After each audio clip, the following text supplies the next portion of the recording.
Now that I've started doing Nintendo Switch 2 games, I wanted to look back at all the reviews that I did and find the top 10 best Switch games that are available so far. I say so far because the Switch is most likely going to get more games for it. Maybe in the future, I don't know, Tamagotchi Life 2 is going to be one of the best games for it. Who knows, crazier things have happened. I have decided not to put any remakes or re-releases on this list. It has to be the first time that's been released on a Nintendo platform. They could have been on the PC, the Xbox, or some other console that's out there, I don't know. But as long as it wasn't on a Nintendo platform before the Switch, it qualifies. Now I went back and took a look at all the games on this list and put them in the order that I think they deserve. Now this is just my opinion, and you can order them in any way you want. So with that said, number 10.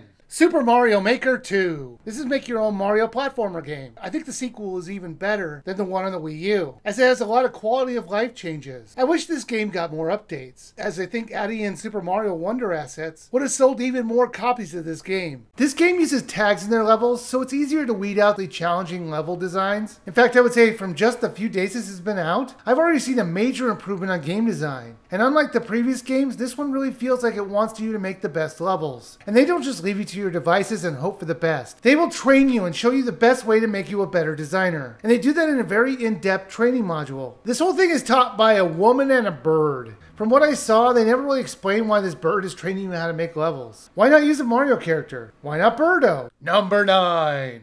Fantasy Life, the girl who steals time. The original Fantasy Life was fun, but unlike my kids, I never really got into it too much. This one though was great, and while it did have problems with the fairly pointless open area, which I lovingly call fake Breath of the Wild, I loved the way the story was set up, and the way you can play the game any way that you're most comfortable. Because you could play the game as a fighter, a carpenter, or even a chef. It was totally up to you. And its crazy amount of replayability made this a blast to play. There are 14 different kinds of lives you can play as, but they break down into 3 different categories: combat, gathering, and crafting. For example, you could be a miner or a lumberjack. Maybe you just prefer to be a cook. Or if you want, you can fight monsters, so you can pick up a sword, a crossbow, or use magic to defend the realm. You're completely free to choose whatever you want to do. The game will encourage you to take as many lives as you want. That actually sounds awful. Let me put it a different way. The game encourages you to take as many trades as you can. But like I said, they call them lives. This has cross-platform multiplayer. It doesn't just cross with other console versions, but also Steam as well. I tested it with the little Wiiviewer on the Switch 2 version, and it ran perfectly. You can set up a password-protected session, or make it free to join. There's quite a few options. You can make it so people can come to your small village, the treasure trove, which is that randomized dungeon, or you can take a few players to the fake Zelda area. When I tested the original Switch version, I did see a few stutters, but it was far from unplayable. Number 8. Kirby and the Forgotten Land. I have never been the biggest fan of Kirby games. See my review of the original Kirby game. Okay, maybe you shouldn't. I still get some comments on that, even though I revisited that review. However, I like some of the later ones in the series, like Kirby 64. That one was great. This one was fantastic. It had some fun platforming challenges, enjoyable level designs, and overall, I hope this is the direction they go in the games in the future. The biggest change this time around isn't the 3D worlds to explore, it's Kirby's new ability, which has him swallowing huge certain items, like a car, an arch, light bulbs, and other items. It did a really good job of changing up the gameplay, making it so it wasn't just a normal platformer. To say it was strange though was an understatement. There was one that took it way too far, but that was at the very end of the game. I'm not going to spoil it, but really, how do Kirby's organs even work? How can it find room for any of this? I thought maybe he was a nicer version of the Blob. I doubt we'll ever find out. You could also upgrade your powers. Somehow. Does this upgrade shop somehow change Kirby's DNA so he can make more powerful attacks? How do they know how to do this? How does a hammer pounding on a desk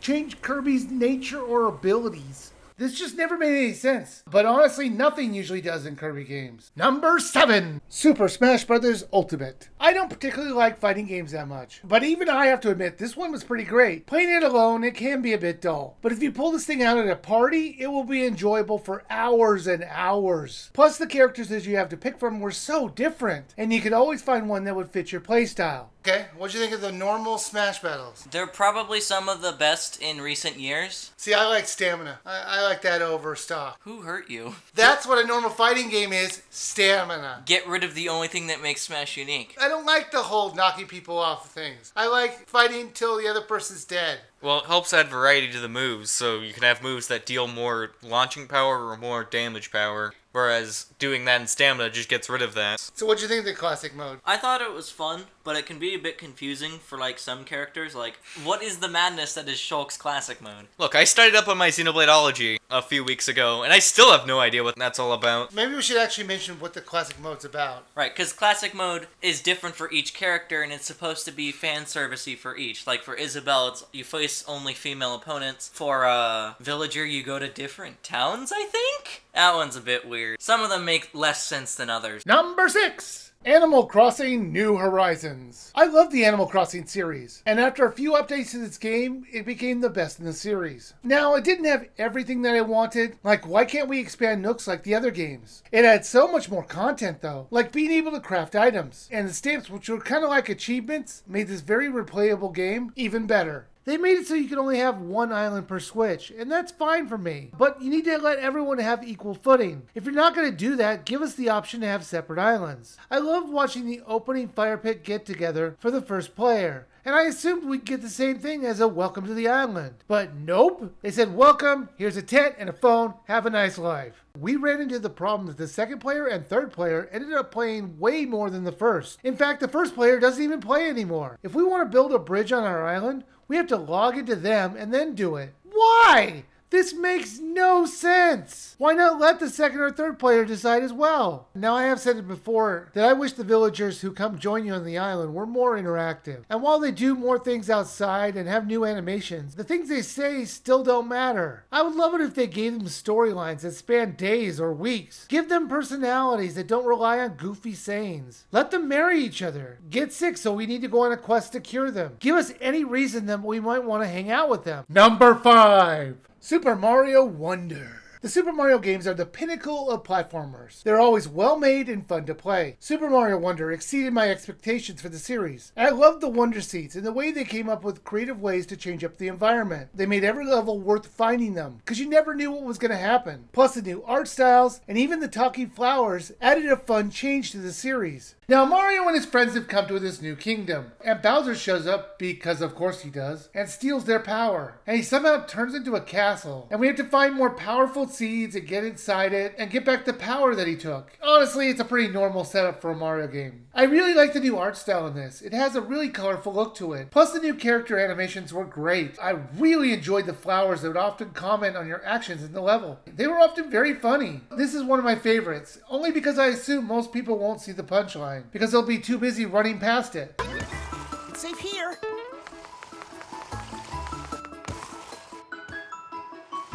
I didn't mean you should hang out.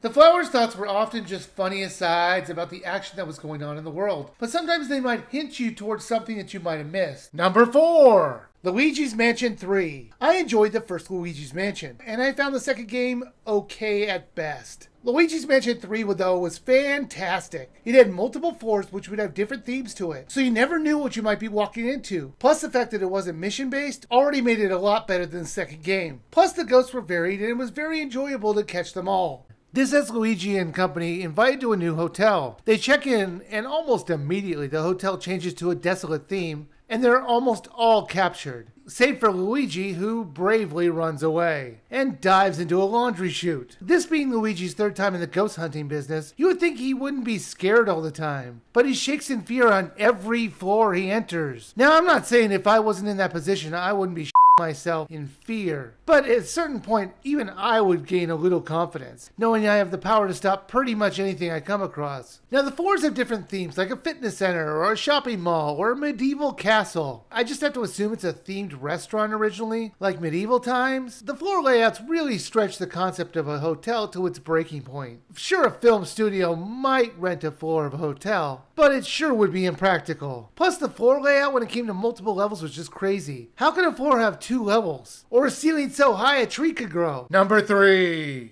Stardew Valley. This Harvest Moon inspired game showed that it could take what it did and make it even better. Now this title is insanely replayable. It keeps getting better and better with every update. I love the secrets that the game had to offer, and the freedom to play the game any way you really want. From farming to mining to raising animals, it's up to you how you make your money and spend your time in this delightful game. They did let you change how your character looks, but both of the times that I started up my new game, my character looked like a duck from a certain angle, and I would have a creepy smile if I faced the camera. It was a strange choice to have as an avatar. Stardew Valley doesn't care what you do in the game. Play it any way you want. If you want to focus on farming, you can. If you'd rather go fish, go for it. Or if you just want to wander around finding objects to sell, you can do that as well. While farming will make you the most, it's never required. I did like all the choices this game had. It kept things fresh and not always the same. Every day I did something different. Maybe I visited a traveling saleswoman, or maybe I went mining for gold, or maybe I just cleaned out my farm. Each day starts at 6 a.m. and ends at 2 a.m. If you stay up past 1 a.m., you'll lose half of your stamina bar. And if you don't go to sleep by 2 a.m., you pass out and people rob you. Nice little town you're living in. Number 2, Super Mario Odyssey. Once again, Mario games and platformers mix perfectly. This time the gimmick is that you possess enemies and use their bodies or their abilities to get as many moons as you can that are all around. This is a really fun open world platformer. Even without possessing enemies, the game is very enjoyable to explore and find all the secrets in it. It's one of those games that you really want 100%. Now, there's not going to be any spoilers in this, don't worry. There's not going to be any cutscenes. There's not going to be any sound. There's not even going to be video. Yeah, it's just going to be me doing puppets. I think we all remember what happened the last time I did that. Mario, you're the best! You're my favorite boyfriend ever! Mwah! Mario, you're the greatest hero ever! And I think that you would...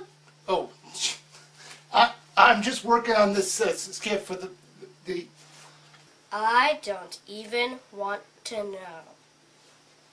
Hey, I was looking at that cutscene, which we're not going to show. Peach is wearing one of those hats from Cappy's Kingdom. So why can't Peach use that hat to take on Bowser and just say, forget Mario, let's just use my hat? For all we know, she doesn't even know that's a possibility. How about that hat talks to her? It's true that they do talk to each other, but it may be that Cappy is the only one who can do the possessing thing. That's not true. Some of the Bonneteers, or whatever they're called, mention capturing. So I guess this is what you call a plot hole? Number 1. The Legend of Zelda Breath of the Wild and Legend of Zelda Tears of the Kingdom. I know this is a bit of a cheat putting them two together. However, this does feel like these games make one big story. I do think Tears of the Kingdom is better than Breath of the Wild, but they do different things. Breath of the Wild is all about walking around and exploring the land at a fairly slow pace. I love doing that, but the biggest downside to it was the lack of places to find. It was mostly shrines or divine beast dungeons. Tears of the Kingdom was all about exploring, and its fast pace was helped by being able to craft all kinds of vehicles or making things that might help you out. You're not only exploring the ground, but the sky and even the world underneath the land. There was just so much to see and do. The world feels more alive in the sequel. But to be fair though, the first game was all about bringing the land back from the horrible state the land was in. And the sequel was all about rebuilding. I think they're both the best games on the Switch. Now we're going to try and keep this one as spoiler-free as possible, alright? By the way, Ganon's the real villain. No! See, I thought when it said Calamity Ganon, I thought they were just like twisting it to maybe it's Bowser. How awesome would that be? Yes, he turned into a pig. You wake up, you were told that it's 100 years later, and you've learned the ability to jump. No, your special power is your amazing upper body strength. The hero of upper body strength. Well, I'm pretty sure that he was bitten by a radioactive spider, and he became Spider Link. If he had started shooting webs out, I'd be like, this is the greatest game ever! Man, if only he had a hook shot. No, let's not go crazy. Hookshot room. DLC! I would pay for that DLC. The story starts off with Link and Zelda exploring some caves under Hyrule Castle, with Link looking very bored and Zelda finding every rock interesting. They find a room with a bunch of pictures in it, and Zelda instantly figures out what it means. I know this is a trope of being able to see a picture and knowing what its story is, but what if she's totally wrong? And it's just a very elaborate cooking recipe. Now let's talk about the towers, as I really like the new way they set them up. Instead of climbing up to the top and looking around, they have you being shot up into the sky and scanning the surrounding land to fill out your map, which actually makes sense. However, it makes me wonder why they built them to do this. Did they really build towers for one person to go up and do this? Or do they all use these towers? It would be fun if I saw the villagers using this thing like a carnival ride. But truthfully, this seems pretty dangerous. You better hope a kid doesn't wander in, because it seems like the towers just work after Link activates it. I did like how a good deal of the towers have mini puzzles in them, and it's not usually as simple as just climbing to the top like the previous game. Well, that's my thoughts on the best games the Switch has to offer that I've actually reviewed. I'd love to hear your thoughts on what you think should be here in the comments. Maybe I missed a game that I should have put on here. I want to thank you all for watching and have a great day.